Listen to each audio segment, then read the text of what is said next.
So when I was in high school, all I wanted was to be happy. I went to Mass with my mom growing up, but I wasn't into my faith at all. It just didn't make sense to me. I thought my life made sense without God. I had an incredible girlfriend who I thought I was in love with, had a best friend who I could talk to about anything. But over the course of one summer, she broke up with me, and my best friend moved away. And I remember feeling empty and alone, and I was embarrassed. And so I started to try to fill that emptiness, like with partying more, with hanging out more, with dating more girls. I gave into a lot more sins, thinking that they would satisfy me, but nothing worked. I realized I was just empty inside. Nothing satisfied that ache in my heart.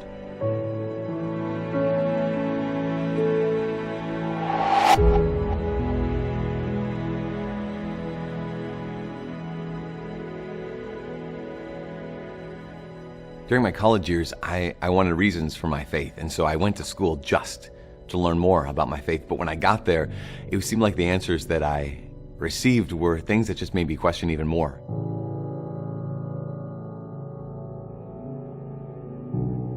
Like there was no reason for what we really believed. And so I ended up having this hatred in my heart. You know, I was still Catholic, but I really hated the church.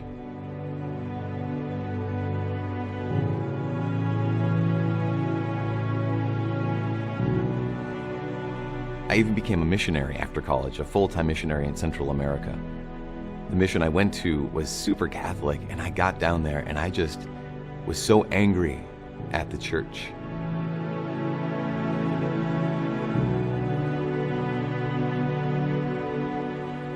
That I would go to Mass and I would openly make fun of the priest during his homily during the entire Mass.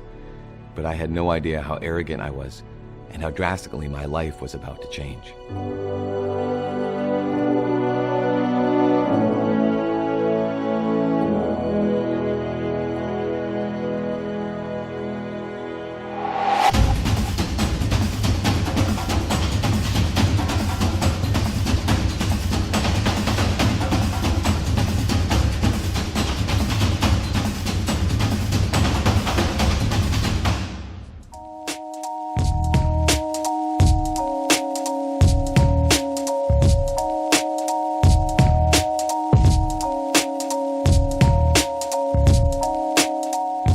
A friend of mine started to see how unhappy I'd become, and so she invited me to go on a retreat with her.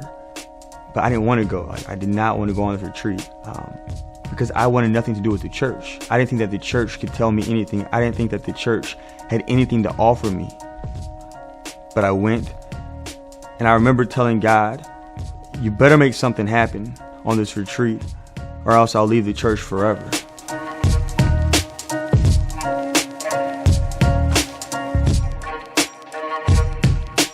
But on the second night of the retreat, I felt like I heard God speak to me. I heard him say, I love you. And it pierced my heart because I always thought growing up that I had to do something to earn someone's love. But here God was looking at me and my brokenness and my mess with all the junk I had done over the past few years, all the sin I'd committed, and he told me, I love you. I asked him, what is your will for me?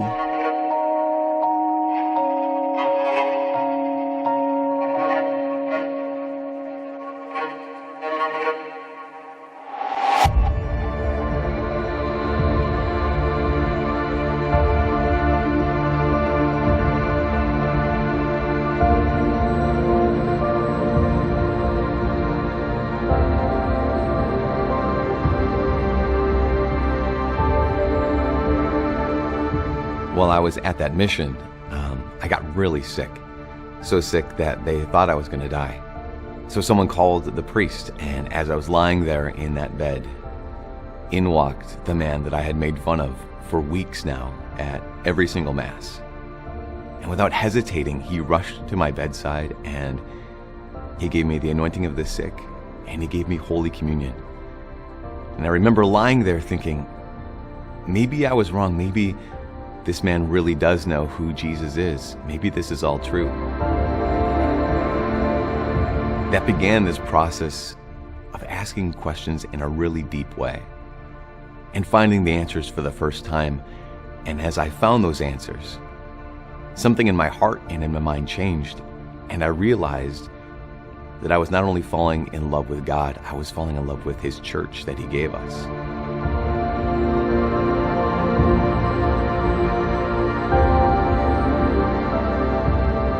For the last number of years, I had thought that I was so right and that the church was so wrong.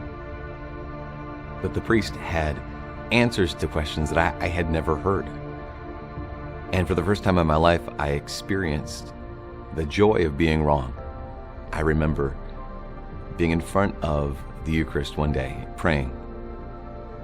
And I was getting ready to get married to an amazing woman. But in my prayer, I said, God, I will do whatever you want me to do.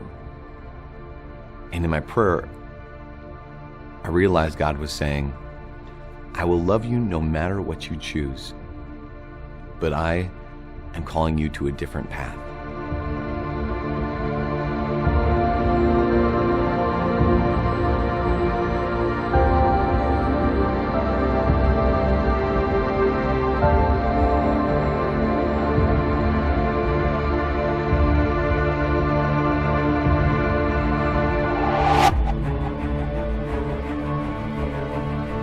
After the retreat, I started going back to church more.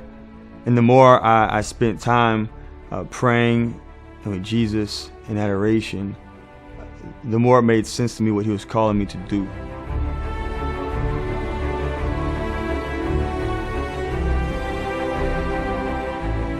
In that chapel, I heard God's voice, and it was crystal clear.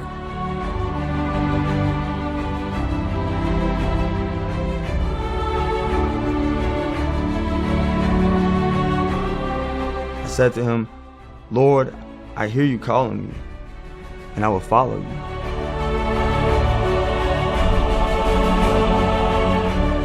I will be your priest. I will be your priest.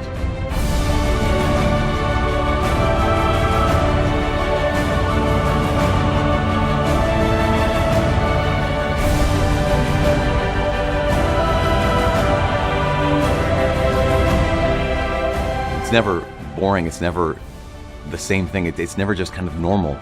It is the most important thing that I could do with my life.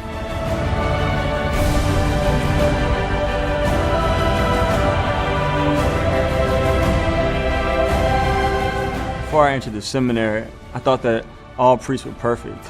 Then I got to seminary and I quickly realized I'm broken.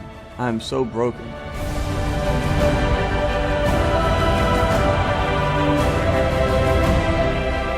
But in the midst of my brokenness, the Lord loves me.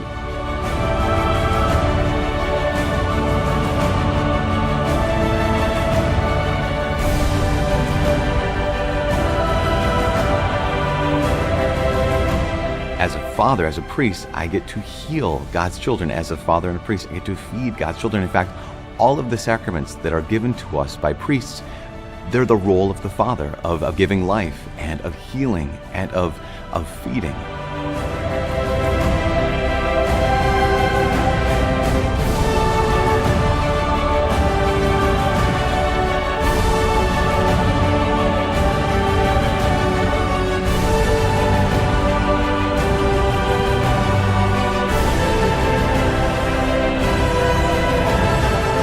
The priesthood is the greatest gift I could have ever received.